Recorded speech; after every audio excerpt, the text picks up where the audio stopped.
O áudio que vocês vão ouvir agora é parte do podcast Xadrez Herbal.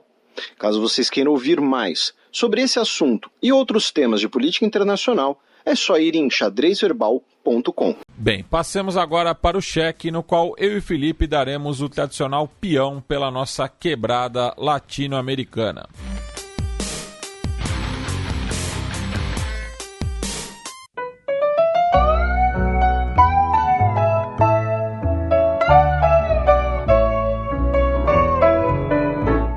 Cheque. Castillo, ¿dónde estaba cuando caíste en desgracia? El que siempre acompañaba tus momentos de viudez. Pedro Castilho toma posse como novo presidente do Peru. Pois é, demorou aí um tempo, né, um belo tempo para ratificar os resultados. Lembrando que a eleição acabou dia 6 de junho, tá? E a ratificação dos resultados foi no dia 19 de julho, tá? Mais de um mês entre uma coisa e outra. A Keiko Fujimori disse que aceitava os resultados do Tribunal Eleitoral, reconhecendo os resultados da eleição. Por que estamos dizendo isso, né? Porque um monte de gente colocou isso na imprensa como um mérito. A Keiko Fujimori reconheceu. Não fez mais que obrigação. Porque já estava claro, desde o início, que ela perdeu. Ela perdeu por uma margem muito estreita de votos. Como nas outras duas eleições. Ela ainda vai ter... Ela não, né? Mas o seu partido, que é basicamente ela, né? Mas ainda vai ter uma bancada bastante forte no parlamento, né? No Congresso Unicameral. Vai ser a segunda maior bancada do parlamento. Porém, ainda assim, não fez nada mais do que obrigação em reconhecer a derrota, né? Porém, tivemos então no dia 19 de julho as autoridades eleitorais peruanas declarando que analisaram todos os pedidos de recontagem e queixas e tudo mais, e no dia 28 de julho, na última quarta-feira, ele tomou posse, o Pedro Castilho teve a sua cerimônia de posse como novo presidente peruano. Em meio aos festejos pelo bicentenário da independência do país. Isso, que a gente inclusive citou no nosso último programa, né, na quinzena na história. E entre uma coisa e outra, nós tivemos um evento que foi o seguinte: o chefe do Comando Conjunto das Forças Armadas do Peru, o general César Astudillo, no dia 25, domingo, 3 dias antes da posse, ele solicitou ir para a reserva, né, na prática se aposentando, alegando motivos pessoais. Pode ter essa questão realmente de motivos pessoais. Chora no catre que é mais quente. Ou então pode ter sido também fruto de um eventual desentendimento entre ele e o novo presidente, e por trás, nos bastidores, chegaram no acordo em que o general pediu para ir para a reserva para deixar o novo presidente à vontade para, eventualmente, nomear, né, um novo comandante das Forças Armadas, do Comando Conjunto das Forças Armadas, alguém que fosse de sua confiança, alguém que fosse mais próximo dele, enfim, alguma coisa do tipo. Até porque nesse processo, né, nesse impasse, na verdade, da decisão do Tribunal Eleitoral, houve movimentações bastante suspeitas nos quartéis e ele não se posicionou contra isso, né? Isso, a gente mencionou inclusive aquele documento assinado por militares da reserva sobre questões ideológicas, né, a ligação do Pedro Castilho com o Sendero Luminoso e tal, mas tem uma terceira versão, né? Então assim, a primeira é motivos pessoais, ele quer ficar mais tempo com a família, sei lá, aconteceu alguma coisa na família dele, ele quer ficar mais tempo em casa.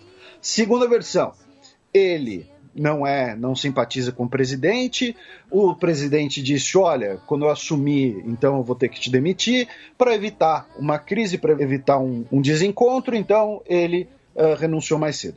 E a terceira hipótese levantada pela matéria da agência France Presse é que o Astudillo estaria envolvido num esquema de desvio de combustíveis, tá? E aí faria parte ali de uma espécie de uma pizza, né? No caso do Peru não é uma pizza, seria o quê? Eu não sei, eu não sou nenhum expert. Então, uma pizza mesmo, deve ter pizzaria no Peru, né? Não, pizzaria tem, mas é que... pois é. Aliás, só um parênteses, do outro lado da cordilheira, né, na Bolívia, qualquer cidade que você vai, você vê um restaurante italiano de primeira, assim.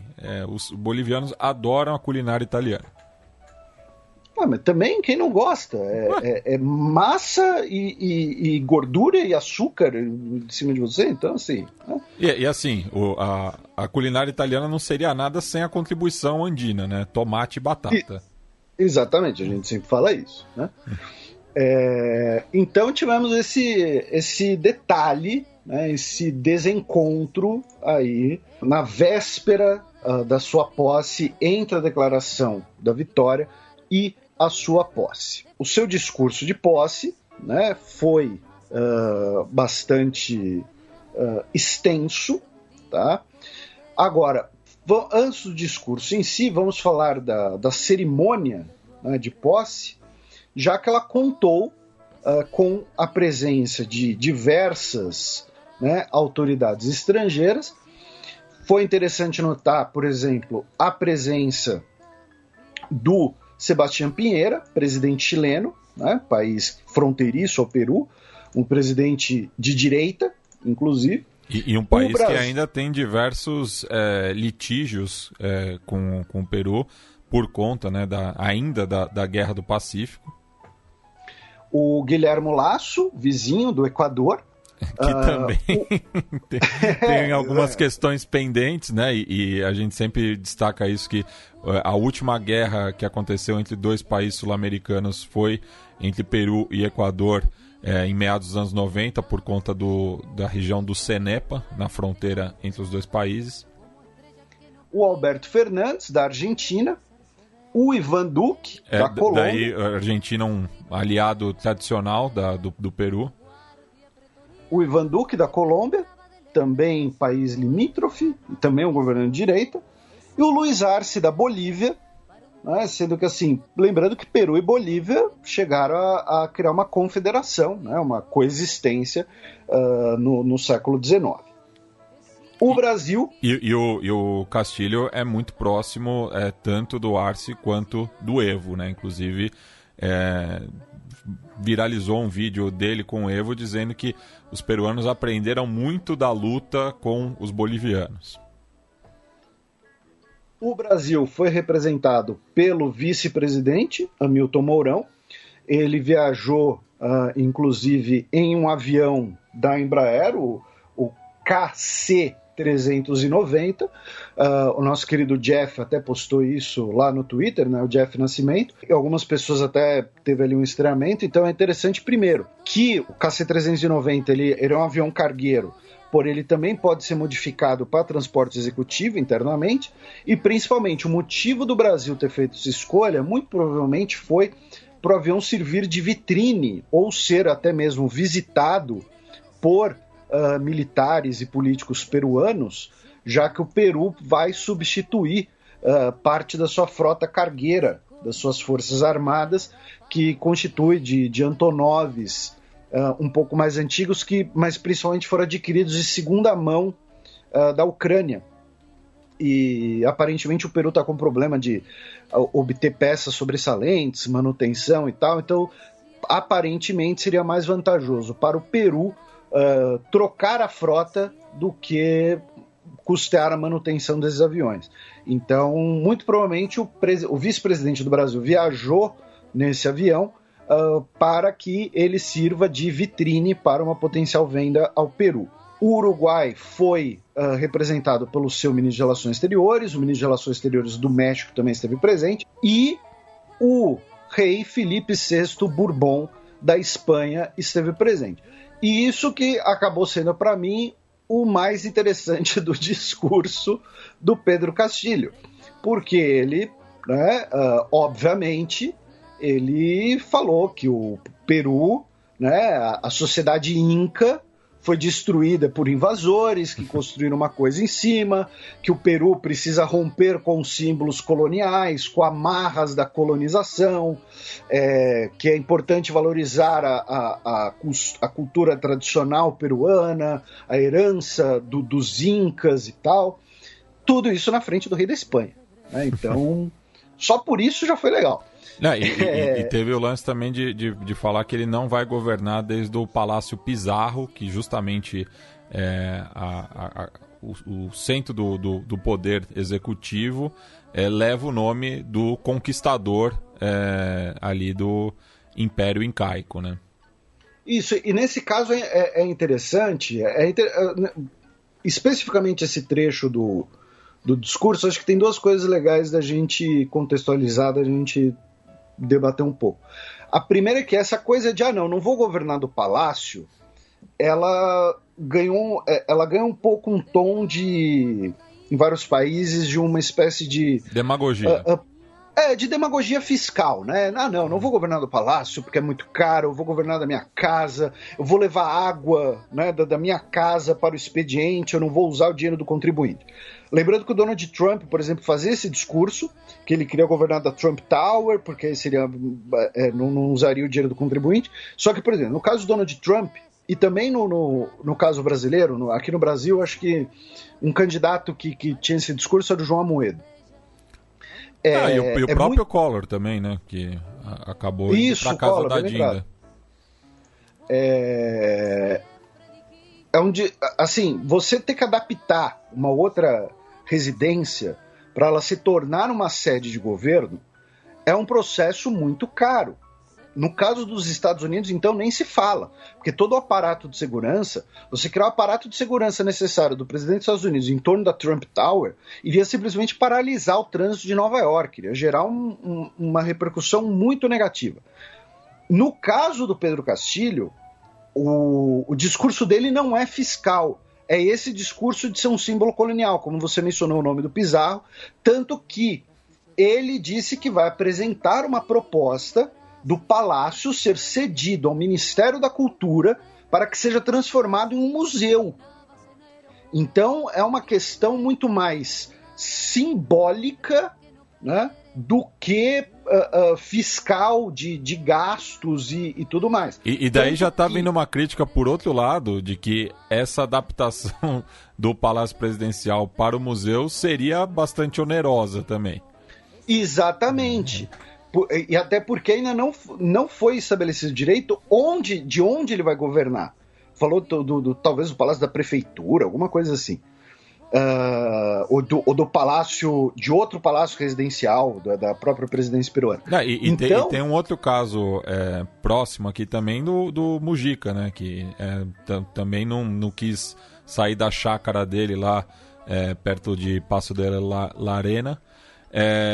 E acabou, mas também a questão do Uruguai é muito mais contornável, assim, não é um país que está sob ameaça, vamos dizer assim. E é um país em que 1 hora de estrada você está em qualquer lugar do país.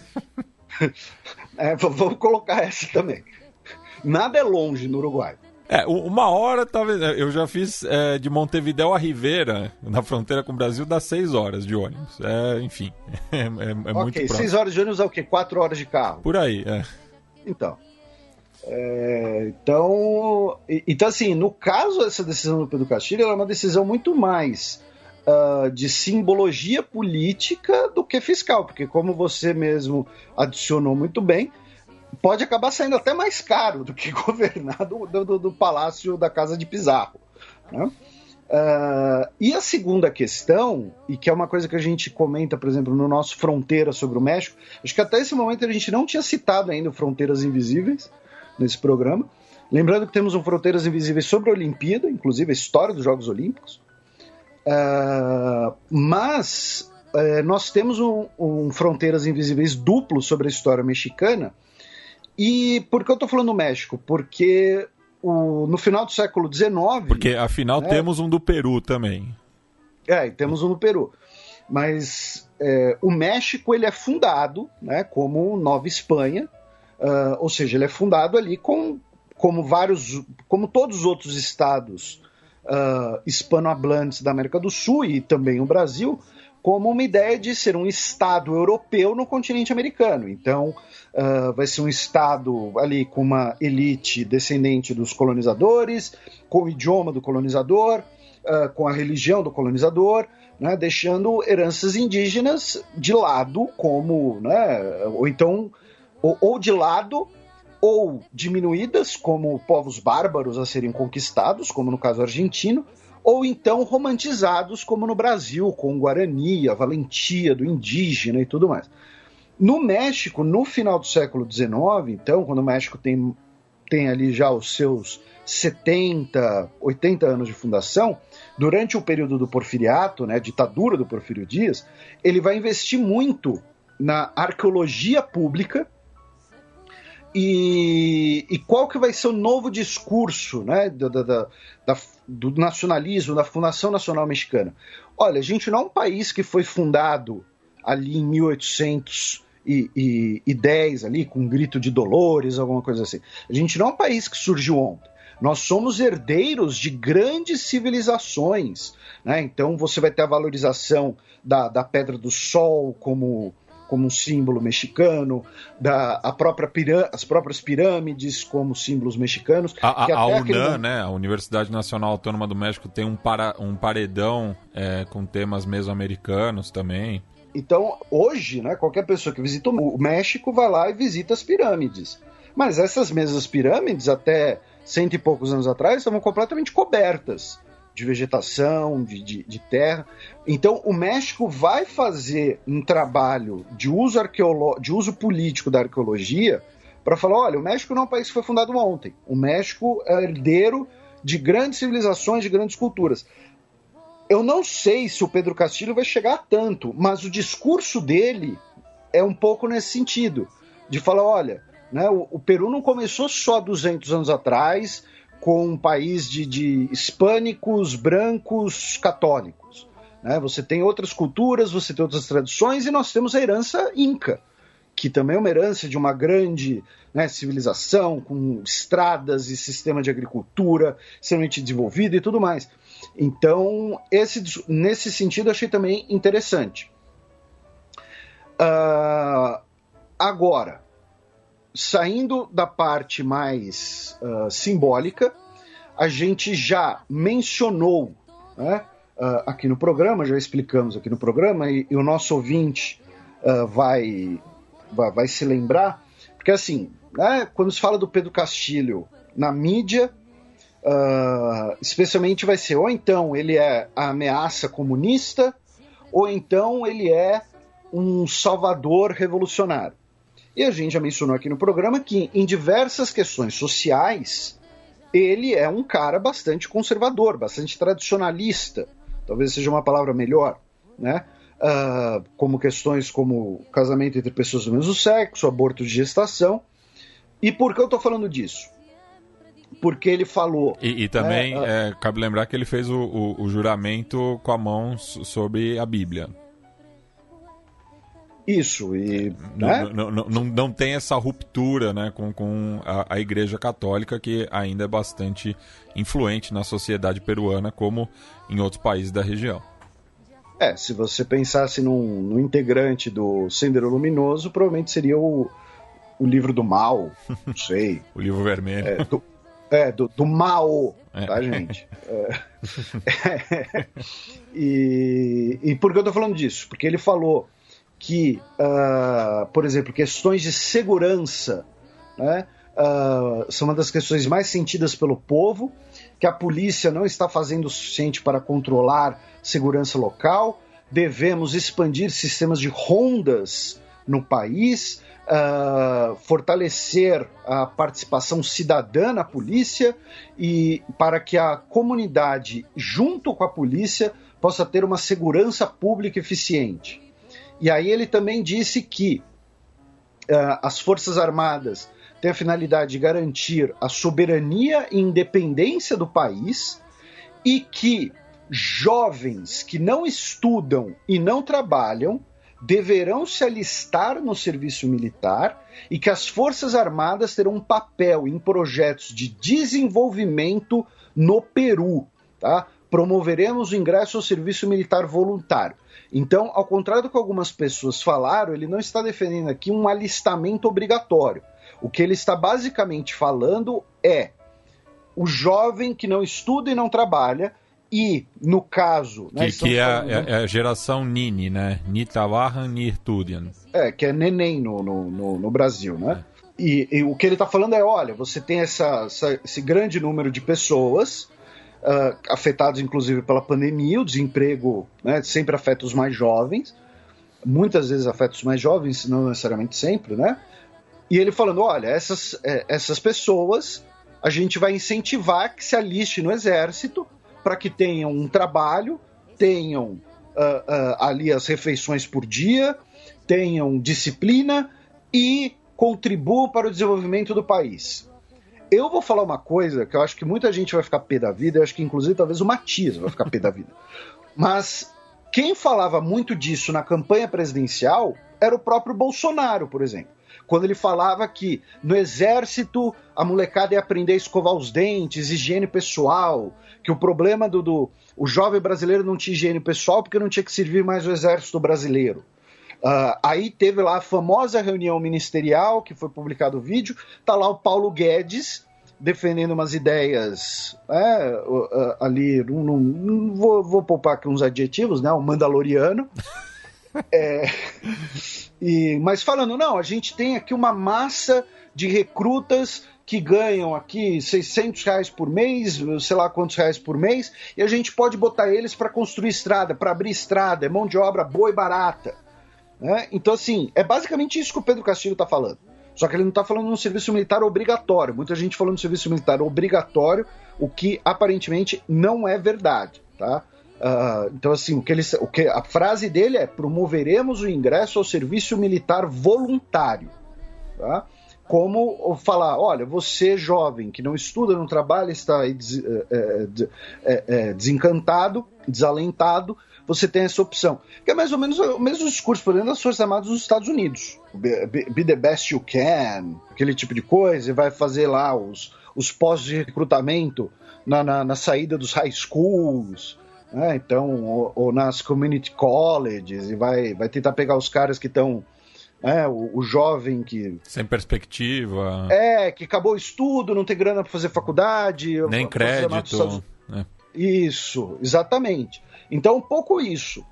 E mostra bem, para mim é um exemplo muito claro do que a gente já mencionou aqui, né, que ele é um cara que ele vem de movimentos sociais, ele vem do campesinato, ele vem dos setores indígenas peruanos, que são historicamente deixados de lado do alto escalão da política, porém ele não é o que aqui no Brasil chamaria de progressista. Sim. Ele não é um cara do PSOL, entendeu? O pessoal do PSOL que tiver ouvido isso talvez ficou ofendido comigo, mas a ideia não é ofender o PSOL, é dizer que ele não é esse arquétipo que as pessoas pensam quando pensam num progressista aqui no Brasil. Ele é da esquerda conservadora.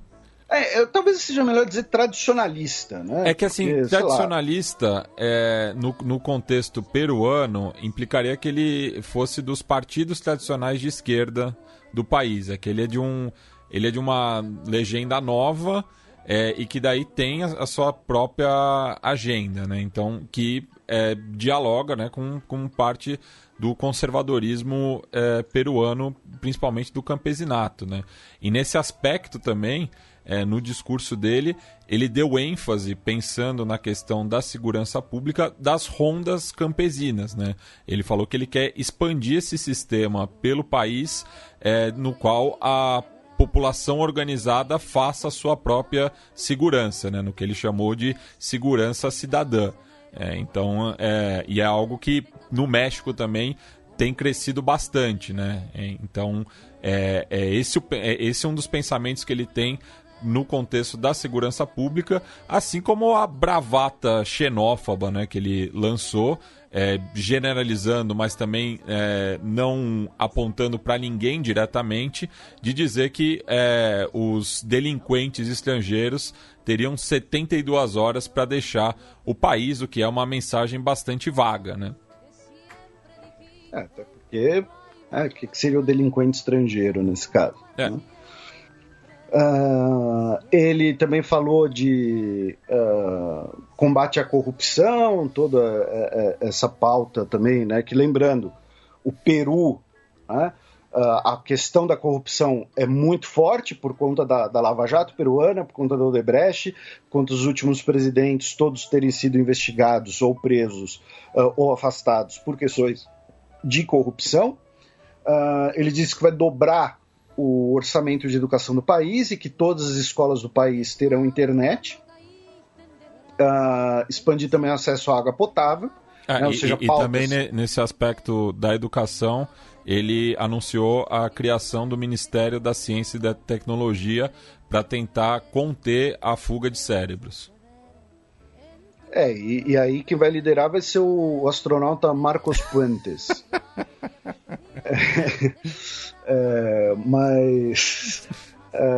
E assim, pautas como acesso à água potável, né, e educação online são pautas que, infelizmente, não são estranhas ao Brasil também, né? E chegamos no ponto principal, talvez, do discurso dele, que foi ele dizendo que vai apresentar um projeto de lei ao Congresso para uma constituinte que seja plurinacional, popular e com paridade de gênero. Tá?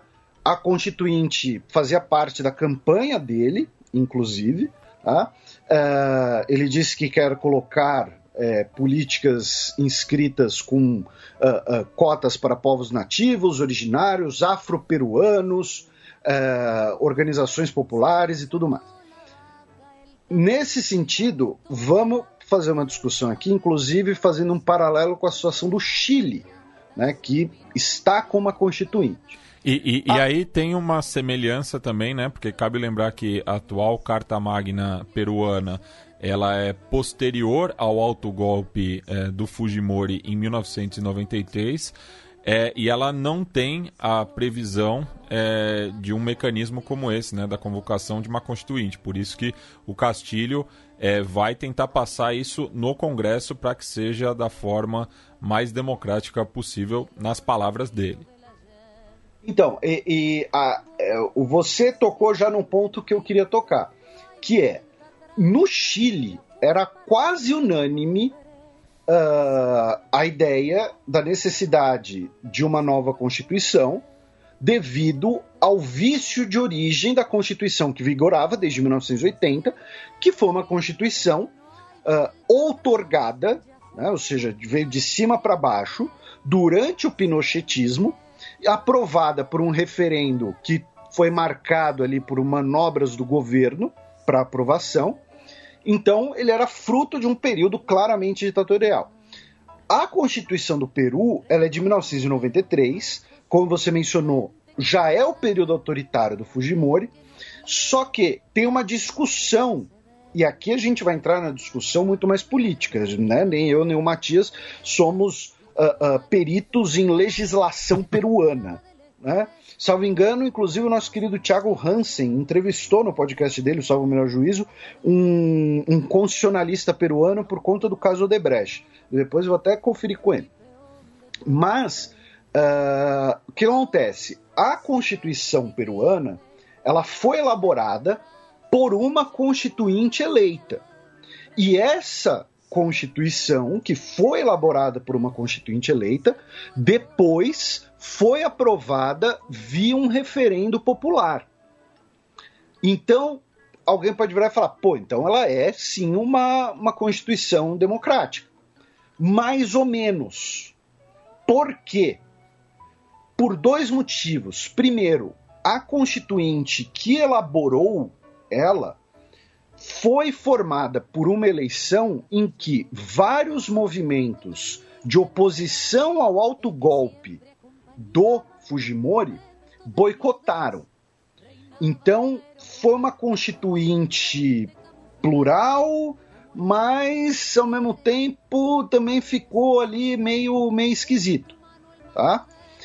Então, tanto que você tinha 80 cadeiras na Constituinte e 44, mais da metade, ficaram com o Câmbio 90, que era o partido do Fujimori, do Alberto Fujimori, Fujimori pai.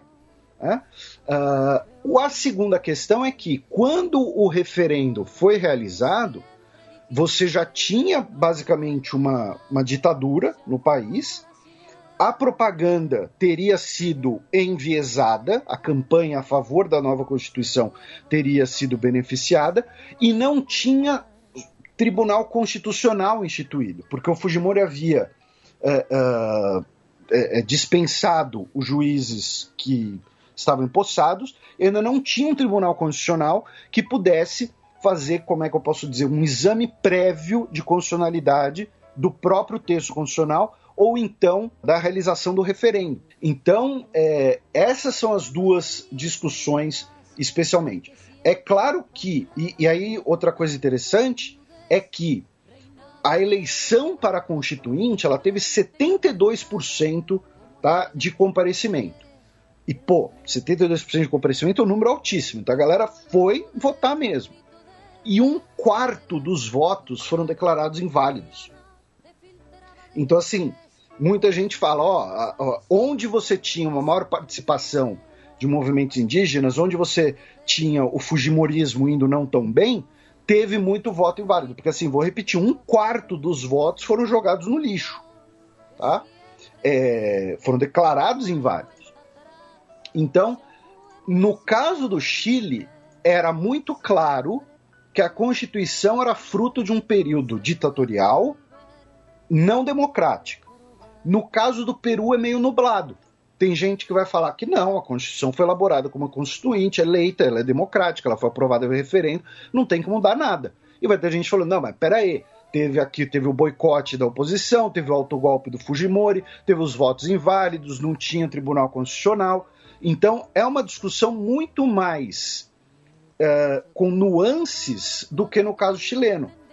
E como você mencionou, Matias, o Pedro Castilho vai ter que mandar o projeto para o Congresso para ver se o Congresso aprova.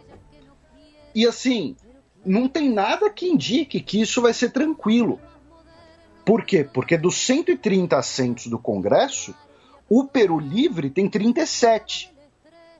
Tá? Então teria que ter vários outros partidos concordando, e você vai ter no mínimo um partido de oposição, que é o Força Popular da Keiko Fujimori, que vai querer defender a Constituição do papai dela. Então mesmo esse movimento não é garantido, e se a gente olhar, né, e pensar, aprovou, vão convocar uma constituinte para a nova carta. Se a nova constituinte tiver o desenho do atual Congresso, ela não vai ser uma constituição comunista, progressista, enfim, alguma coisa do tipo. Porque ela vai ter hoje, você tem, se você pensar nos 3 partidos claramente de direita do Peru, você tem praticamente ali, eu diria quase metade, né, 2/5 do Congresso peruano é de direita. O resto esquerda, tem centro-esquerda, tem o centrão fisiológico, que existe em quase todos os países latino-americanos, né? Então, não só países latino-americanos, claro, né? Mas, então, também não é nada garantido. O Pedro Castilho vai fazer uma nova Constituição, e blá, blá, blá. E vamos repetir, se ele quiser uma nova Constituição, o partido dele não vai pressionar por questões como aborto de gestação, casamento entre pessoas do mesmo sexo, nada disso. Então, eu achei essa discussão nas internets brasileiras e na imprensa brasileira sobre uma constituinte no Peru muito exagerada. Porque, novamente, não tem nada que garanta que ela vá para frente e muito menos que vá ser uma constituinte dominada por movimentos de esquerda. Porque, novamente, isso acontece no Chile como consequência de duas coisas. Primeiro, o processo histórico que vê a Constituição do Pinochet como um legado maldito que deve ser combatido. Então, já que temos que combater esse negócio aqui, vamos fazer o contrário. E o segundo é o fato do estopim da Constituinte ter sido o segundo governo do Piñera, que presidente de direita, e que também é um dos principais homens de negócios do Chile fora da sua carreira política. No caso peruano, não. No caso peruano, a gente está falando de uma eleição que saiu agora extremamente apertada entre um candidato de esquerda e uma candidata de direita. Então, nada indica que uma constituinte no Peru vai ser parecida com a do Chile. Pelo contrário. E eu acho, inclusive, que dificilmente o Congresso vai aprovar a ideia de uma constituinte. Aqui é palpite. Tá? Aqui tem nada de informação. Agora, ainda no Peru, nós temos outras duas notícias. Tá? A primeira é que a gente havia comentado 2 programas atrás de uma entrevista do conselheiro, né, de economia do Pedro Castilho, que você até, né, você comentou ali que seria uma espécie de carta aos brasileiros do Lula, né? Porém, o Pedro Castilho deu agora um sinal na direção contrária. Ele indicou como seu primeiro-ministro o Guido Bellido. Tá? Ele faz parte, né, do seu partido, eleito por Cusco, e será o chefe de governo, né, o chefe de gabinete dos ministros do Pedro Castilho. E ele é um cara considerado um nome muito mais radical, um nome bem à esquerda. Inclusive, ele já foi investigado por apologia ao terrorismo quando ele defendeu os atos do Sendero Luminoso numa entrevista, né? Ele depois disse que exageraram o que ele falou, que ele foi mal interpretado, enfim. De qualquer jeito, ele é um cara bastante de esquerda, para dizer o mínimo, tá? Para ser gentil, e isso já foi interpretado como um sinal ali, uma possível, uma suposta radicalização, né? Porque, novamente, o Guido Bellido é um cara de esquerda radical. Então seria ali uma radicalização do Castilho, um sinal contra os mercados, porém ele ainda não nomeou o seu ministro das Finanças, justamente. E só sobre o Bellido, né, o Partido Morado, que é análogo ao Partido Novo aqui no Brasil, mas justamente troca o laranja pelo roxo, emitiu um comunicado pedindo que o Congresso não outorgue o voto de confiança ao futuro presidente do Conselho de Ministros, né? Que é um requisito para que ele possa exercer o cargo. Exatamente. E o Pedro Castilho não tem a maioria do Congresso, repitamos. Né? E a outra notícia é que a Procuradoria Pública do Peru abriu um caso de investigação contra o Mark Vito Vijanella, também conhecido como maridão da Keiko Fujimori. Ele seria suspeito de lavagem de dinheiro e possível caixa 2 de campanha. Ele é contador, tá? Ele tem ali uma empresa e a empresa teria ali ganhos e balancetes incompatíveis com as atividades da empresa e tudo mais. Tá? Ele ainda será julgado e tudo mais, mas, porém ele é suspeito de lavagem de dinheiro e possivelmente caixa 2. Tá? Eu imagino, sinceramente, que a acusação contra ele é porque, assim, a Lava Jato peruana, né, usou muitos métodos da Lava Jato brasileira, que por sua vez usou muitos métodos vistos em Law and Order. Né? É verdade, né? Você olha lá o projeto anticrime do Sérgio Moro, era basicamente, né, um episódio de Law and Order, ele falando, nossa, eu vou fazer isso. Tantando. Então, por que eu tô falando disso? Porque eu tô falando do bom e velho plea agreement, né? Delação premiada. Então, fala, olha, né, você pode pegar aqui 20 anos de cana, ou você pode pegar 2, se você contar aí o que você sabe sobre Dona Keiko. Tá? Então, eu tenho esse feeling. Saindo do Peru, vamos começar o nosso giro, primeiro pela fronteira sul, vamos até o Chile, onde o Gabriel Boric venceu as eleições primárias da coalizão Aprovar Dignidade e vai ser o candidato da esquerda chilena para as eleições presidenciais de 21 de novembro. O bloco de esquerda que inclusive lidera as pesquisas eleitorais. E ele derrotou o Daniel Jadue, que era, né, até pouco tempo atrás, o favorito para as eleições presidenciais. Ele venceu por 60% a 40% dos votos. O Jadue que é do Partido Comunista, né? Do Partido Comunista. E foi prefeito da comuna de Recoleta. Já na Chile Vamos, o vencedor das primárias foi Sebastián Sichel Ramírez, tá? Com 49% dos votos. Ele que foi presidente do Banco Estado e também ministro do Desenvolvimento Social, né? E essa aqui é a coalizão do oficialismo, né? E ao lado dos dois ainda temos a candidatura do José Antônio Kast, que é um pinochetista declarado, inclusive com boa relação com Jair Bolsonaro. O divertidamente do departamento jurídico do meu cérebro me proíbe de comentar o Kast. O que eu acho dele? Pois é. O Carlos Maldonado, do PR, a Jasna Provoste, da Democracia Cristã, a Paula Narvaez, do Partido Socialista. Então, essas são as candidaturas já confirmadas. A gente cruza os Andes, né, cruza o Ladeirão, vamos até a Argentina.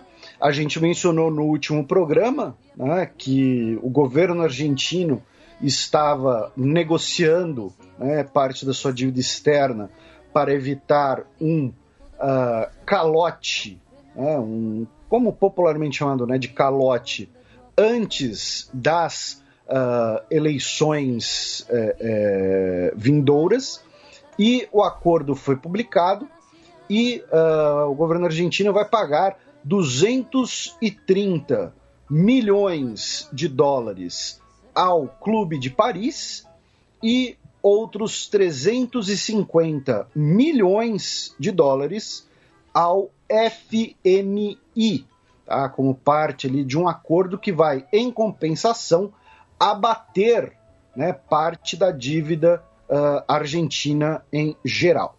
Tá? Para quem quiser os detalhes ali financeiros, né, do acordo, o jornal argentino Âmbito fez um resumo bastante interessante.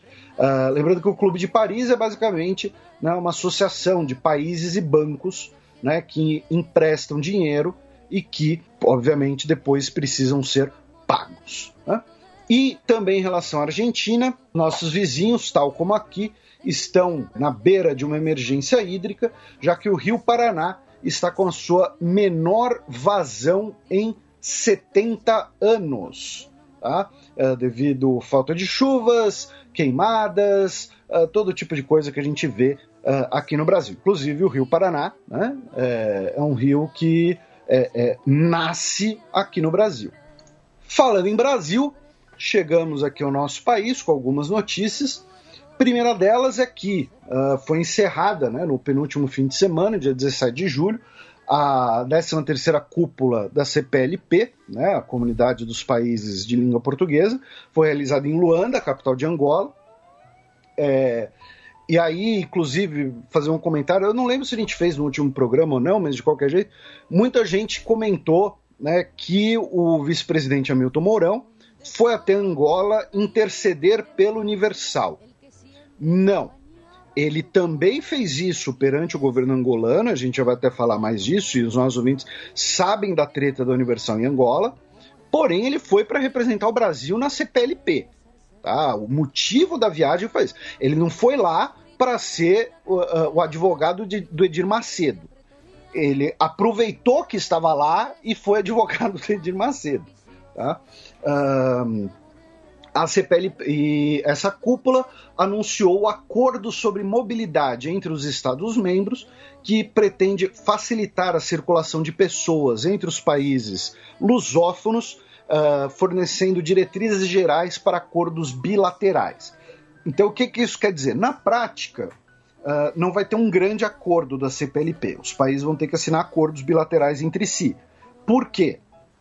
Especialmente porque Portugal, fazendo parte do espaço Schengen, do espaço europeu, é um país que sempre vai ter questões migratórias muito mais complicadas. Né? Por quê? Para evitar que um brasileiro entre em Portugal com condições facilitadas e de Portugal vá para a Dinamarca. E o governo dinamarquês vai encher o saco do governo português. Né? Então, para evitar esse tipo de processo, e vamos botar um português claro aqui, para evitar que o português seja porta de entrada de um monte de pessoas africanas indo para a Europa, né? na mentalidade dessas pessoas, é claro, na mentalidade dessa proteção migratória, então vão depender de acordos bilaterais. No curto prazo, isso provavelmente vai beneficiar 3 tipos de pessoas. Acadêmicos, pesquisadores em geral, profissionais liberais, como jornalistas, dentistas. Então, dentista brasileiro, por exemplo, teve uma época que teve invasão de dentista brasileiro em Portugal. Então, pode ser que, sei lá, dentistas angolanos venham trabalhar no Brasil, em algumas regiões do Brasil que não tenha tanta oferta de serviço. Estou dando exemplo aleatório. Tá? E empresários, empresárias, pessoas de grandes empresas que façam viagens a negócios e aí vai ter uma facilitação. Né? Então, basicamente isso. Também em Angola, e aí sim, o Hamilton Mourão se encontrou com o João Lourenço, presidente de Angola, para falar da questão da Igreja Universal. O Hamilton Mourão pediu ao presidente angolano que recebesse uma missão parlamentar brasileira liderada pelo deputado Marcos Pereira, do Republicanos de São Paulo, que é bispo da Universal. E o João Lourenço falou, não, obrigado, não estou afim, tá? Então, basicamente, fechou a porta. Né? Lembrando que o Republicanos, hoje, é basicamente, né, o partido da Universal. Tá? Não sei se talvez tenha um pouco de exagero aí, talvez, não sei. Mas é basicamente um partido ligado à Igreja Universal. E isso depois de um longo processo, né? Porque o partido cujo o número é 10, né? Surge primeiro como Partido Municipalista Renovador, depois vai virar o PRB, né? O Partido Republicano Brasileiro, e somente em 2019 que ele adota a nomenclatura atual de Republicanos, lembrando que ele fez parte da base aliada dos governos Lula, Dilma e agora de Jair Bolsonaro. E o governo angolano recusou, então, receber a missão. Lembrando que o episódio da Igreja Universal em Angola envolveu também acusações de racismo, envolveu acusações de até esterilização e tudo mais. Então, é também uma disputa de poder, mas também acho que para os angolanos uma questão um pouco até de orgulho nacional. E que está reproduzindo o que ocorreu em São Tomé e Príncipe também, né? Essa crise da IURD no continente africano não é de hoje.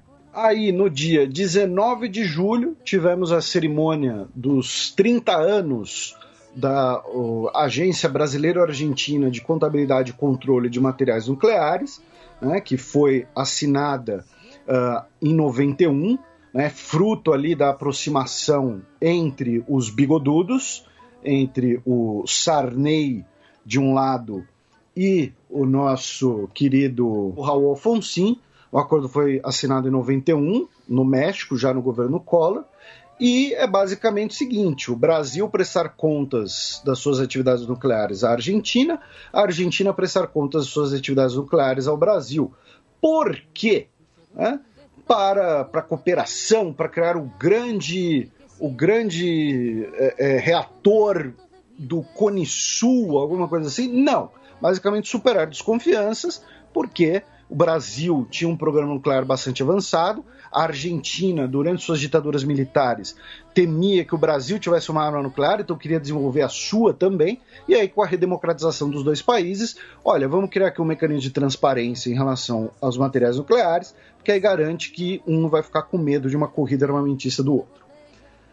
Aí outra notícia, né, em relação ao Brasil, que também deu muita polêmica, foi o fato de que no último dia 26 de julho, o presidente do Brasil, Jair Bolsonaro, se encontrou com a deputada alemã Beatrix von Storch, que é vice-líder do Alternativa para a Alemanha, o AfD, o partido da direita populista, o partido que tem laços com movimentos neonazistas, como a gente já noticiou aqui, é um partido anti-imigração, é um partido, inclusive, que tem algumas ideias revisionistas sobre o papel da Alemanha na Segunda Guerra Mundial e em relação ao Holocausto. Por sinal, Felipe, esse sobrenome é de origem nobre, né? E muitos nobres também fizeram parte do Partido Nacional Socialista, né? Isso, inclusive, isso foi muito comentado, que o avô dela foi parte, né, do governo de Adolf Hitler.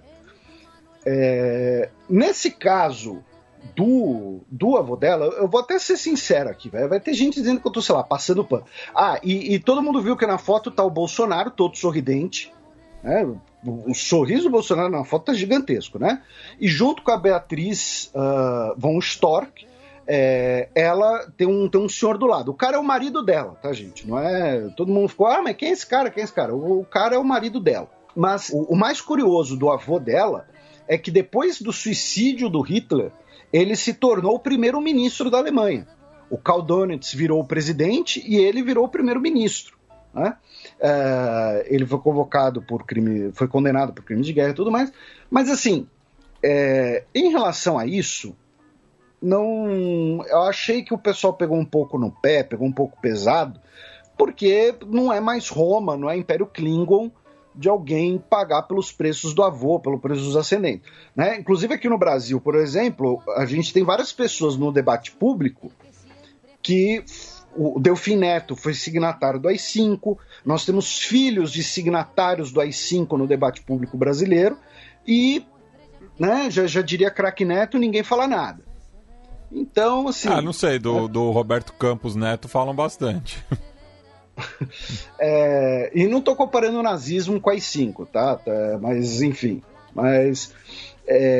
Então, assim, achei que nesse caso teve um pouco ali de não sei. Porque, assim, fica parecendo que os problemas das visões dela são, sei lá, são genéticos, são hereditários, alguma coisa assim.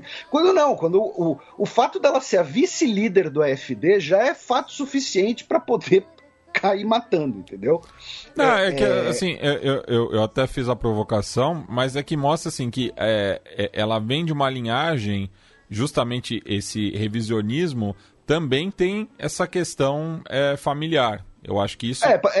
faz sentido o que você falou agora. Pode ter até uma questão pessoal, né? Não, vovô não era um cara tão ruim assim.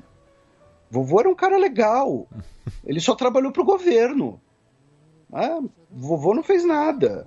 Então tá, essa sua observação, ela fez bastante sentido. Só que, para mim, a principal crítica a essa questão do encontro do Bolsonaro é que, assim, o presidente do Brasil se encontra com a vice-líder de um partido que tem elos com movimentos neonazistas, que já fez declarações preconceituosas, que já usou a retórica, por exemplo, do kit gay, do que seria o equivalente kit gay na Alemanha. E tudo envelopado com o verniz do conservadorismo, né? Preconceito contra imigrantes muçulmanos, enfim. Ele se encontra com essa pessoa por afinidade ideológica. E isso acaba mostrando muito mais sobre ele. Por que eu estou falando isso? Porque o presidente do Brasil, o presidente de qualquer país, eventualmente, ele vai ter que se encontrar com pessoas ou que ele discorde, ou pessoas até mesmo deploráveis. Então, o presidente de qualquer país, dos países mais desenvolvidos, mais ricos, quando chega no G20, ele vai ter que trocar uma ideia com Mohammed bin Salman, que é de uma monarquia absolutista violenta. Ele vai ter que trocar uma ideia com, de um lado, o Xi Jinping, se ele for um anticomunista, né? Então, líder de um governo comunista. Ou então, ele vai ter que trocar uma ideia com Vladimir Putin. Ele vai ter que trocar uma ideia com alguém, repito, que ele vai considerar condenável ou que ele não considera condenável. É uma pessoa que, sob qualquer critério, entendeu? É uma pessoa com diversas restrições no currículo. Só que ele estará fazendo isso... o Erdogan, por exemplo, para dar um outro exemplo de líder autoritário. Só que ele estará fazendo isso como o chefe de Estado brasileiro com o chefe de Estado da Turquia, no caso, com o representante do chefe de Estado / proprietário do país da Arábia Saudita, com o Al-Sisi do Egito, com quem for. Quando você... No caso da AfD, esse não é o caso. Ela não faz parte do governo alemão. E outra, ela está muito longe de fazer parte do governo alemão. Porque as pesquisas eleitorais mostram que a AfD provavelmente vai ter um desempenho pior do que teve na última eleição federal. E, mesmo que tenha um desempenho ainda melhor, os outros partidos se comprometem a não colocar a AfD no governo. Então vai ter ali... Vai ter coalizão Quênia, vai ter coalizão Jamaica, vai ter coalizão Sinal de Trânsito, mas não vai ter a AfD no governo. Então, se encontrar com ela é um gesto puramente ideológico. E isso mostra muito mais de como funciona a cabeça do Bolsonaro. Por quê? Ele, como chefe de Estado brasileiro, se ele se encontrasse com o chefe de Estado cubano, Miguel Dias-Canel, seria totalmente compreensível. Porém, o eleitorado cativo dele faria restrições. Ele ia dizer, se vendeu, tá passando pano para Cuba, Bolsonaro virou comunista, bibibi, bobobó, bababá, qualquer coisa do tipo. Isso mostra como funciona a cabeça dele, que vai na posse do Lacagepou, que vai na posse do Mário Abdo Benítez, mas não vai na posse do Pedro Castilho, não vai na posse do Luiz Arce, não vai na posse do Alberto Fernandes. Esse é o filtro que ele usa nas suas relações, quando deveriam ser as relações do chefe de Estado brasileiro. Né? Aristóteles já falou para Alexandre, é preciso separar os amigos de Alexandre dos amigos do rei. O presidente da Argentina tem que ser amigo do presidente do Brasil. O Bolsonaro não precisa ser amigo do Alberto Fernandes, mas o presidente do Brasil precisa ser amigo do presidente da Argentina. E ele não enxerga as coisas assim. Isso que para mim acaba sendo mais gritante, né, nesse encontro todo, nesse rolo todo. Não é de quem... não é o histórico familiar dela, qualquer coisa, até porque a gente sabe do que se trata o AfD. Eu e você e os nossos ouvintes. O mais gritante para mim é que esse encontro não traz nada para o Brasil, não traz nada para o governo brasileiro, é apenas uma pauta ideológica movida por valores em comum e valores esses bastante questionáveis em vários casos. Então, se a AfD fosse o governo alemão, se fosse a chanceler alemã, dane-se, entendeu? Tem que encontrar com ela, acabou, não tem jeito. Agora, não é o caso, e passa longe de ser o caso. E mais bizarro ainda, ela não apenas se encontrou com o presidente da República, como se encontrou com várias outras autoridades do governo brasileiro. Para quê? Por quê? Por quê? Ninguém deu uma justificativa. Ela se encontrou, por exemplo, com Marcos Pontes. Se fosse a neta do Von Braun, pelo menos... Pois podia, né, ter umas maquetes de foguete lá, uns planos. Mas assim, são 700 deputados alemães, gente. se todo ministro brasileiro for se encontrar com qualquer deputado alemão, com todo respeito aos integrantes do Bundestag, né, mas aí não vai sobrar agenda se for se encontrar com todo mundo. Ela é vice-líder de um dos partidos que não é um partido do governo e é a quarta bancada, terceira ou quarta, empatada ali com os FDP. Então, assim, não faz sentido. Até porque eu imagino que nenhum parlamentar dos Verdes ou do Die Linke viria para Brasília se encontrar com membros do governo. E aí você chegou num ponto interessante, que a própria Beatriz von Storch tentou dar uma omitida, tentou dar uma escondida nesse encontro com o Bolsonaro lá na Alemanha, porque pegou mal justamente pela pauta ambiental. E os verdes são os candidatos a terem o maior crescimento de bancada nas próximas eleições. Os verdes na Alemanha estão no crescimento constante, e nossos ouvintes já sabem disso faz tempo, inclusive em eleições regionais. Então, isso acabou pegando mal até para ela. Olha só o nível que chegamos. Então, para mim, o maior bizarro disso é porque foi um ótimo exemplo de como funciona a cabeça do Bolsonaro. Ele não se encontra com um chefe de Estado de um parceiro importante brasileiro por ser de esquerda, mas se encontra com uma deputada, como uma das outras 700 pessoas do Bundestag alemão, por ser uma simpatizante. E detalhe, por não ser do governo, não dá nem para dizer que ela estava numa visita oficial, alguma coisa assim, tá? Não, mas Felipe, poxa, podia fazer uma visita de cortesia. Beleza, uma visita de cortesia dura 5 minutos. Deputada, seja bem-vindo a Brasília, espero que goste e tal. Meu ajudante de ordens aqui pode ajudar qualquer coisa se precisar, muito obrigado. A gente posa aqui para uma foto, os dois do seu canto. Não precisa de uma tour por todos os ministérios com foto abraçado, sorrindo. Então isso que para mim é o mais surreal.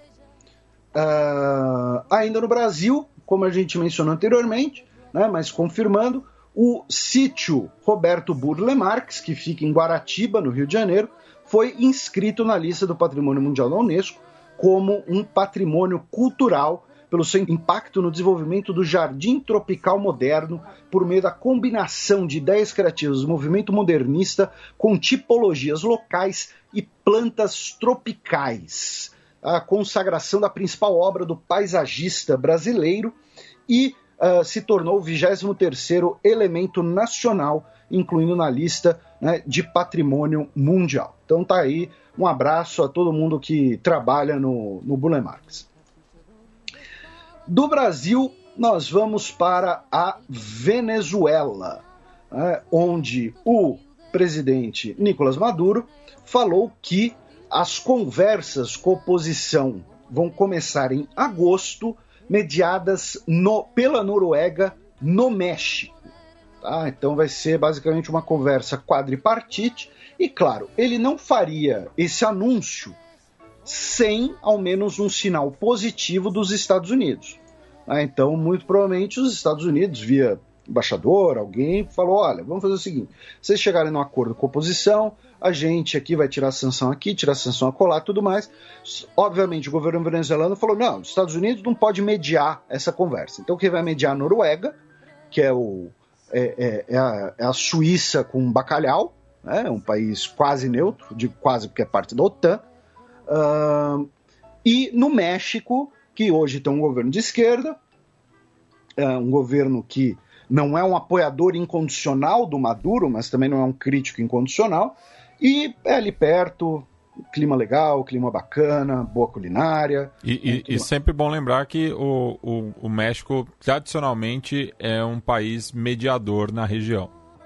Da Venezuela, nós vamos para a Colômbia. Tivemos no último dia 20, na terça-feira passada, tivemos o aniversário de 211 anos da independência do país, que inicialmente era a Gran Colômbia, e por conta do aniversário, foram convocadas novas manifestações contra o governo, né? Já temos aí 3 meses de protestos, embora aí no último mês tenham enfraquecido um pouco, e em Bogotá reuniram cerca de 10 mil pessoas manifestando contra o governo. E também na Colômbia, as autoridades afirmaram na quinta-feira da semana passada, dia 22, que aquele ataque contra o helicóptero do Ivan Duque, no final de junho, teria sido planejado na Venezuela por um ex-militar colombiano e dissidentes das Farc. Tá? O ministro da Defesa, Diogo Molano, anunciou que 3 pessoas foram detidas. Uma delas é um ex-capitão do exército colombiano chamado Andrés Fernando Medina. Tá? Da Colômbia, no Equador, a justiça equatoriana, via o Tribunal Contencioso Administrativo de Pichincha, retirou a cidadania equatoriana do Julian Assange, tá? Dizendo que o processo que concedeu cidadania a ele, a carta de naturalização, estava viciado, então ela foi declarada inválida. Vamos lembrar que, de qualquer maneira, né, o Equador já havia aberto mão do refúgio dele na embaixada equatoriana em Londres. E aí entraram lá, pegaram ele, né, ele está detido e está preso, e agora tiraram a naturalização para meio que falar, ele não pode fazer nenhum apelo, nenhuma apelação judicial alegando a nacionalidade equatoriana. Então, alegando, não, sou cidadão equatoriano, eu posso cumprir a pena no Equador, alguma coisa do tipo. Não, tá? Então, tiraram também a nacionalidade dele do Equador. Do Equador, a gente começa a subir pela América Central, primeiro pela Nicarágua, onde tivemos a 7ª prisão de um candidato à presidência, o Noel Viladurri. Também foi preso o jornalista Jaime Arellano. Tá? A polícia afirmou que a prisão foi decretada com base na Lei de Defesa dos Direitos do Povo, a Independência, Soberania e Autodeterminação para a Paz, e que é a mesma lei que foi criticada pelo governo da Argentina e pelo governo do México, né, como perseguição a opositores. Vamos lembrar que México e Argentina, 2 governos de esquerda, criticaram as novas leis na Nicarágua porque o Daniel Ortega está perseguindo, inclusive, ex-companheiros dele na frente sandinista, que lutavam contra a ditadura nicaragüense, e hoje, né, denunciam uma centralização, abusos em torno do Daniel Ortega, e também foram presos. Da Nicarágua, vamos para El Salvador, onde também tivemos prisões autoritárias, nesse caso, integrantes da Frente Farabundo Martí de Libertação Nacional, né, conhecida pela sigla FMLN, e o governo do Nayib Bukele, que é um governo que cada vez mais tem centralizado a autoridade na figura do presidente, né, determinou a prisão de 5 integrantes do partido.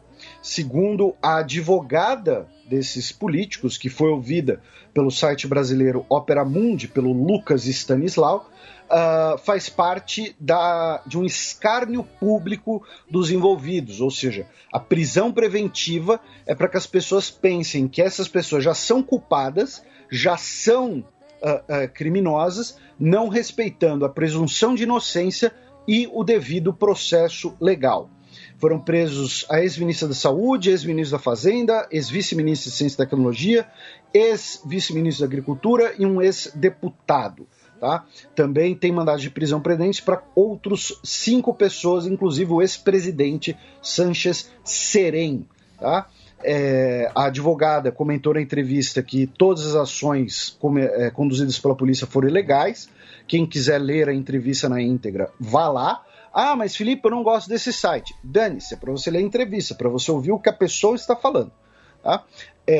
Independente do que você ache em relação a qualquer coisa. E a prisão foi determinada a prisão preventiva por 6 meses para esses integrantes da FMLN sob acusações de corrupção quando integravam o governo. Tá? E também em relação a El Salvador, o Nayib Bukele tem feito uma espécie de ofensiva de charme, ofensiva de imagem, né, inclusive ali para outros países da região, países vizinhos de El Salvador, e também para o seu próprio público. Ele fez, por exemplo, uma grande cerimônia, né, do ato de incorporação de novos recrutas, tá? Então num estádio televisionado com luzes e tal, sendo que a gente está falando dos recrutas do serviço militar obrigatório, tá, gente? A gente não está falando não é a formatura da AMAN. É reco. Então assim, é uma coisa completamente desnecessária para ele aparecer mesmo e consolidar a figura dele. Só faltou o Sargento Pincel. Na Guatemala também tivemos um ato visto como autoritário do governo, que demitiu o procurador Juan Francisco Sandoval, e ele fugiu do país temendo represálias, dizendo que a Procuradoria-Geral está dificultando investigações contra a corrupção, envolvendo inclusive o presidente Alejandro Giammattei. Lembrando que a própria ascensão do Alejandro Giammattei ela é bem complicada, tem um grande asterisco ali na Guatemala em relação a isso. E o antecessor dele, o Jimmy Morales, havia expulsado o chefe da Comissão Anticorrupção da ONU em agosto de 2017, né? Então mostra que é uma coisa sistemática, né? Esse combate do governo ao combate à corrupção. Pois é. Então, os Estados Unidos protestaram, condenaram a demissão e tudo mais. Lembrando que o que ocorreu na Guatemala também é muito parecido com o que ocorreu com a Lava Jato no Brasil. Tá? Um processo parecido a essa percepção pública em relação à corrupção, o combate à corrupção, e aí se as autoridades judiciais teriam tomado medidas excessivas, né, no desempenho das suas funções. Então também tem um debate um pouco parecido com o que ocorreu aqui no Brasil. E o que é mais irônico também é que ano passado foi inaugurada a Secretaria contra a Corrupção, no contexto da Convenção das Nações Unidas contra a Corrupção.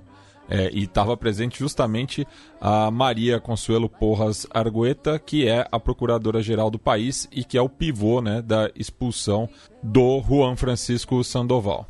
E na quinta-feira, dia 29, ontem, também tivemos protestos na Guatemala por conta dessa demissão, por conta desse afastamento. E houve bloqueios nas estradas de 20 dos 22 departamentos do país. Então foi algo bastante extenso territorialmente, né? E mostra aí um clima de insatisfação geral.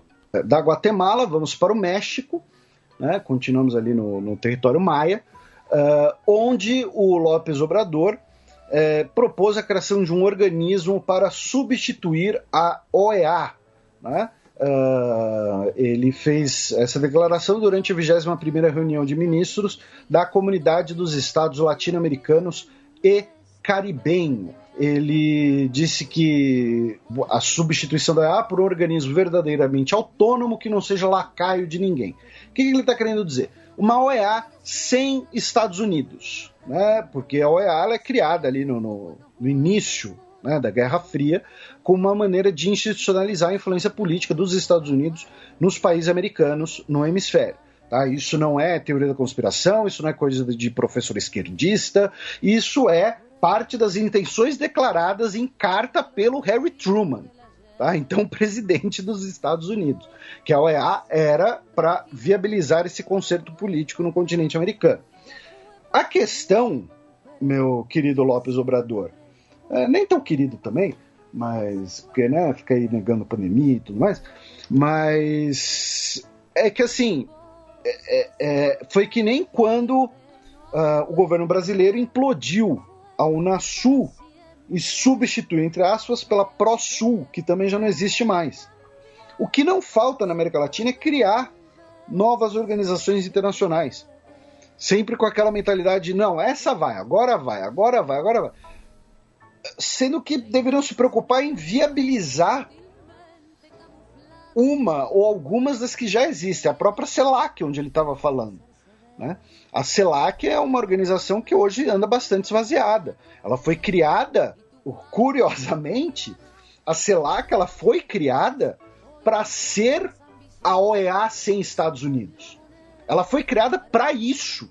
Tá?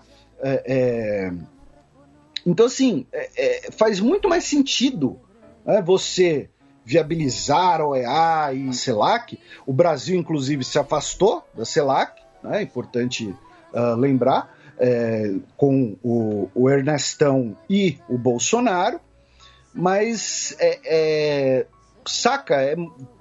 se preocupa em viabilizar uma das que já existem do que ficar fazendo mais sopa de letrinha. Tá? É isso que eu estou dizendo. E também no México, agora no dia 1º de agosto, teremos um referendo que todo mundo está acusando aí o López Obrador de populismo.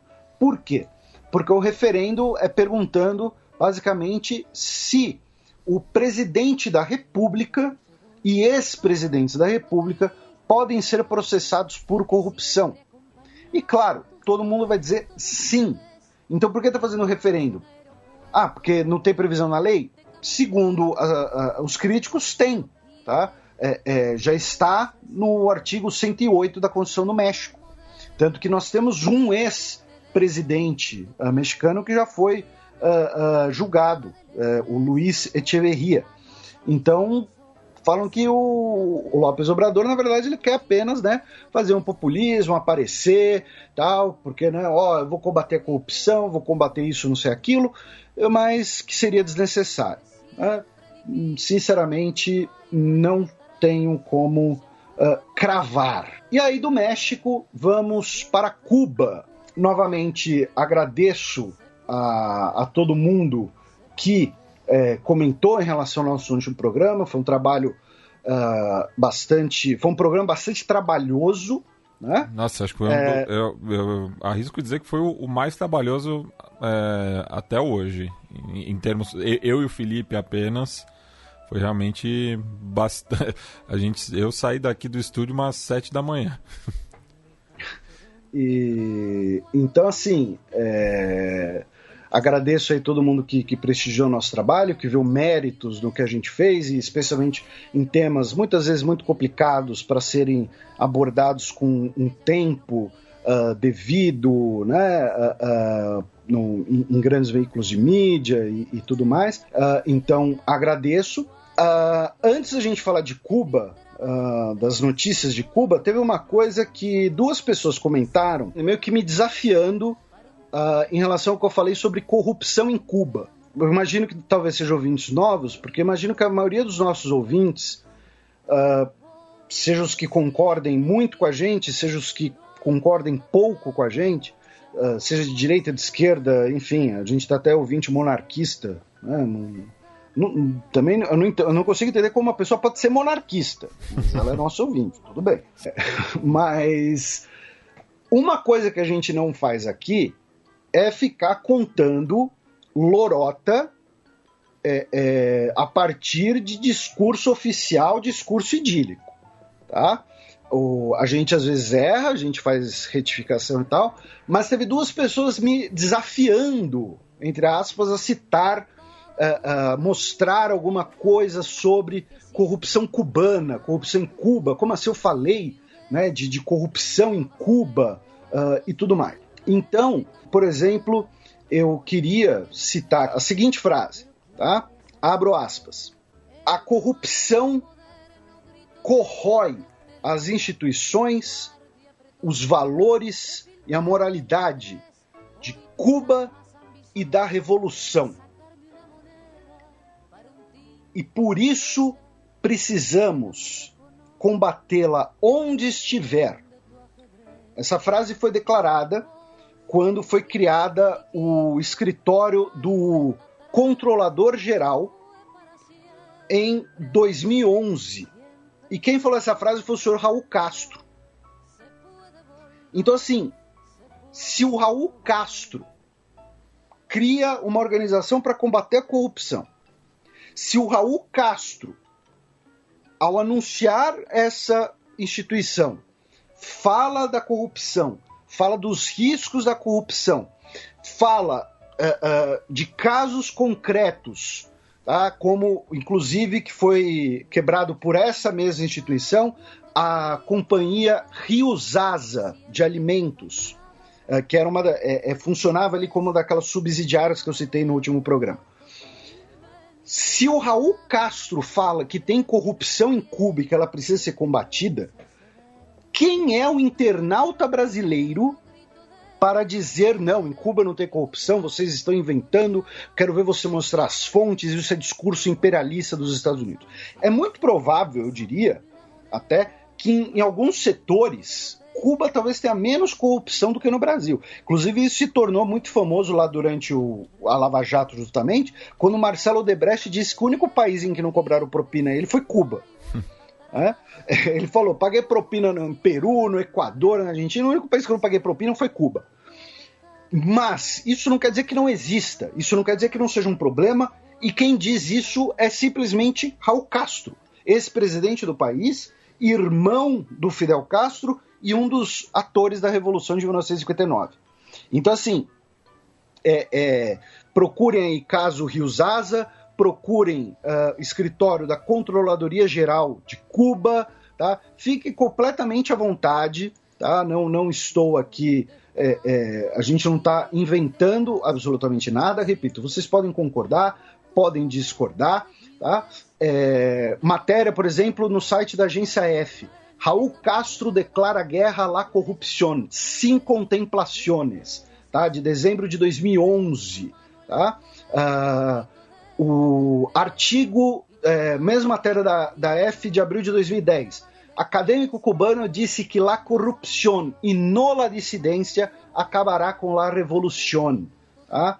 Então, assim, para dar alguns exemplos, então, você pode não gostar, pode discordar, pode fazer o que você quiser, mas a gente não vai inventar nada aqui, tá? Então, são apenas aqui algumas sugestões, tá, para vocês darem uma olhada, para quem se interessar, é claro, porque eu sei que tem muita gente que confia no nosso trabalho, especialmente que quando a gente erra, quando a gente faz cagada, em bom português, a gente depois retifica, a gente traz a informação corrigida pelos nossos ouvintes, que são excelentes, são demais, são lindos e sensuais.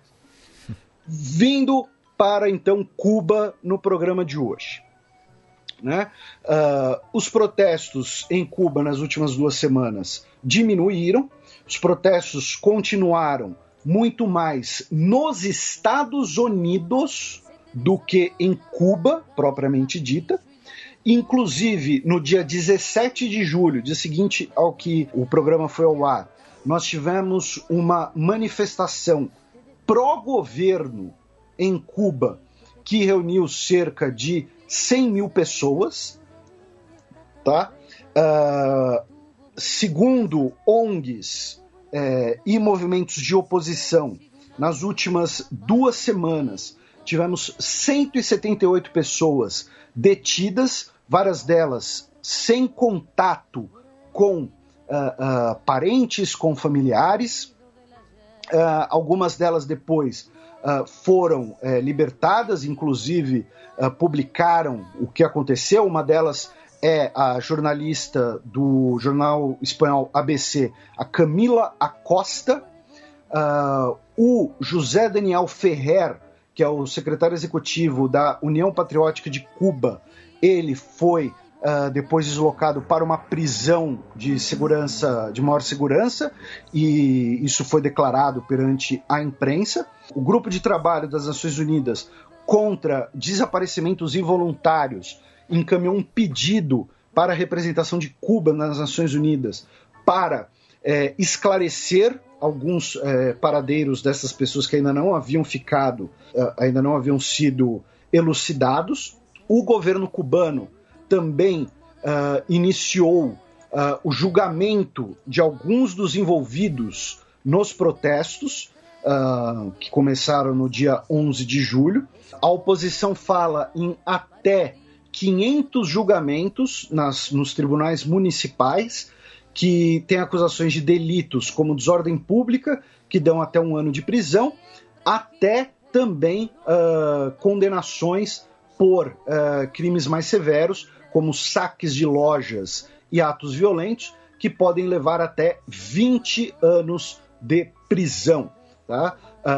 As primeiras sentenças foram expedidas no Fórum 10 de outubro, e quando 2 jovens foram sentenciados a 10 meses de prisão por suas participações nos protestos por desordem pública e desacato. E aqui a grande crítica, o ponto é que familiares e integrantes de grupos de oposição afirmaram que essas pessoas que foram julgadas não conseguiram constituir uma defesa adequada, não tiveram advogados adequados, enfim, não teve um devido processo legal, para usar a expressão que a gente usou anteriormente, no julgamento dessas pessoas. O governo dos Estados Unidos declarou mais sanções contra Cuba depois dos protestos.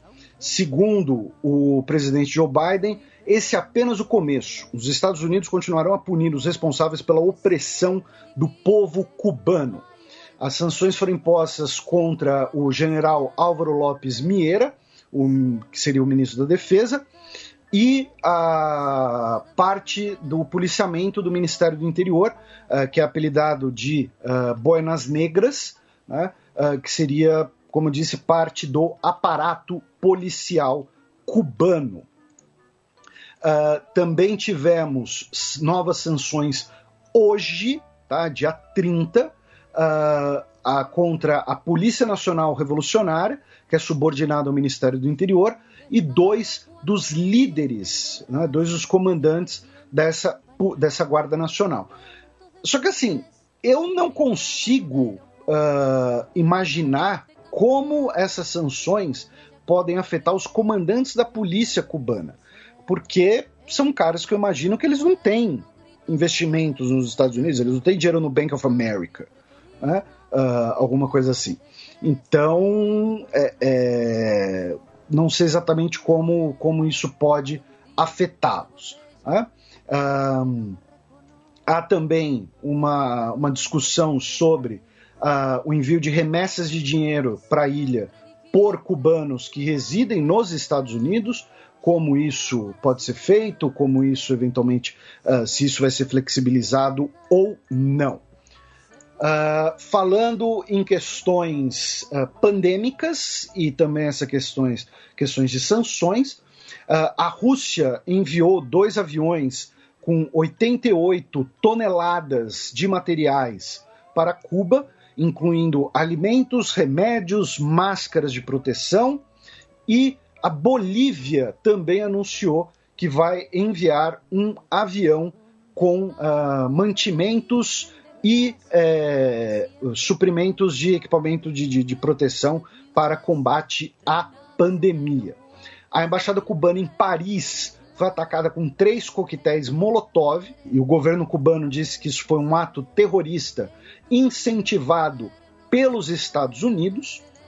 O Miguel Dias-Canel disse que a OEA tem um comportamento de lacaio, porque teve a convocação de uma reunião do Conselho Permanente para tratar sobre Cuba, e também recomendar uma leitura bastante interessante do Carlos Hugo Santander, que já citamos ele aqui, né, especialista sobre estudos de América Latina, ele que é de origem peruana, professor da Universidade Federal de Goiás.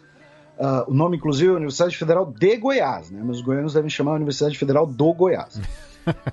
E ele escreveu um texto chamado A Tempestade Cubana Transcende o Bloqueio, que, querendo ou não, assim, eu achei muito, muito interessante, até porque ele vai por um raciocínio muito parecido com o que a gente tentou expor para os nossos ouvintes, né? Que não é apenas o bloqueio faz parte de uma questão maior, mas que a pandemia e o fluxo de moeda internacional que acabaram sendo também muito decisivos para esse atual momento cubano de protestos. Então, a atualização basicamente é essa, tá? Agora, para a gente encerrar, vamos rapidamente ao Haiti, também só uma atualização, porque não tem muito o que complementar o que a gente fez. Não tem muitos fatos novos, né, em relação à última quinzena. Você usou a expressão que os jornalistas adoram, né? Fato novo. Tem uma história que acho que foi a Placar. Não sei se foi a Placar. Não, acho que não foi a Placar. Foi algum caderno de esporte de algum jornal que nos anos 80, aqui em São Paulo, né, você tinha lá um bloco de notícias sobre cada um dos principais clubes. E aí era período de intertemporada, alguma coisa assim. E no campo do Palmeiras estava tipo Palmeiras, o Brasão e tal, nada acontece. E já passava para a Portuguesa. Tem essa história, eu nunca via uma imagem disso, alguma coisa assim, mas tem essa história. Palmeiras, o tempo da fila. De fato, não devia acontecer nada, devia só aqueles coisas brigando. Enfim, vindo aqui para o Haiti, o governo colombiano afirmou que foi José Félix Badiou, um ex-funcionário do Ministério da Justiça do Haiti, que teria dado a ordem de assassinato do presidente Jovenel Moïse. Tá? Quem disse isso foi o diretor da Polícia da Colômbia, Jorge Luiz Vargas. O primeiro-ministro do Haiti, a gente comentou que havia ali até uma indecisão sobre quem seria o sucessor, né, do presidente assassinado. O Claude Joseph, o primeiro-ministro do Haiti, disse que vai deixar o cargo e transmitir o poder a um novo governo.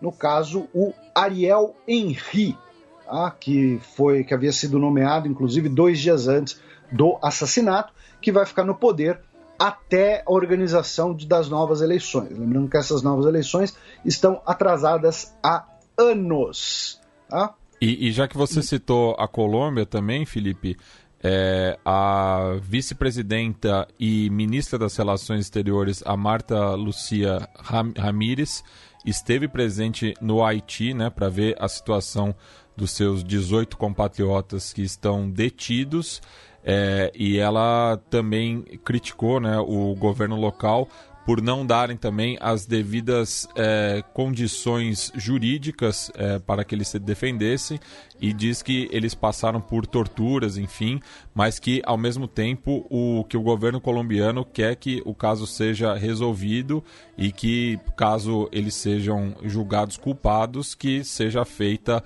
a justiça. Também em relação ao Haiti, o governo dos Estados Unidos designou um diplomata sênior do Departamento de Estado, chamado Daniel Foote, como enviado especial dos Estados Unidos para a promoção da paz no Haiti. Tá? Ele vai servir como mediador entre os diferentes atores políticos haitianos para a realização das novas eleições. E falando em representante dos Estados Unidos, o que aconteceu? Na última sexta-feira, dia 23, foi o funeral, o sepultamento do Jovenel Moïse. E a embaixadora dos Estados Unidos na ONU, a Linda Thomas Greenfield, estava presente, representando o seu governo, representando os Estados Unidos, e nós tivemos um tiroteio em meio ao funeral, estava tendo um protesto ali perto, e durante esse protesto tivemos tiros, bombas de gás lacrimogênio, e com isso vários integrantes, vários dignatários presentes na cerimônia se debandaram, tentaram fugir, e ela foi retirada do Haiti devido à questão de segurança por conta do tiroteio. E na última terça-feira, dia 27, a polícia haitiana prendeu o Jean Laguerre Civil, ele é um cara muito cívico, ele que era o comandante, o chefe da guarda presidencial do Jovenel Moïse. Convenhamos, se você tem um presidente assassinado, o comandante da guarda presidencial, ele no mínimo foi incompetente. Então, ele foi detido aí como parte das investigações. Não foi dito se ele é um suspeito direto, tá? Se ele estava envolvido no assassinato ou se ele teria simplesmente negligência, né? Algo do tipo. E também a viúva do Juvenal, a Martine Moise, declarou, né, pro New York Times de que antes do seu marido ser assassinado, os criminosos estavam atrás dos seus arquivos, inclusive repetiam em espanhol, né, já que temos aí 18 colombianos suspeitos, né, do crime, repetindo no es eso, né? Então estavam procurando algo dentro ali da papelada do presidente haitiano, até que encontraram um documento e disseram "eso es". Então essas são as palavras da ex-primeira-dama que estava presente na cena do crime, mas se escondeu, né? Se fingiu de morta e o seu marido foi a única vítima fatal.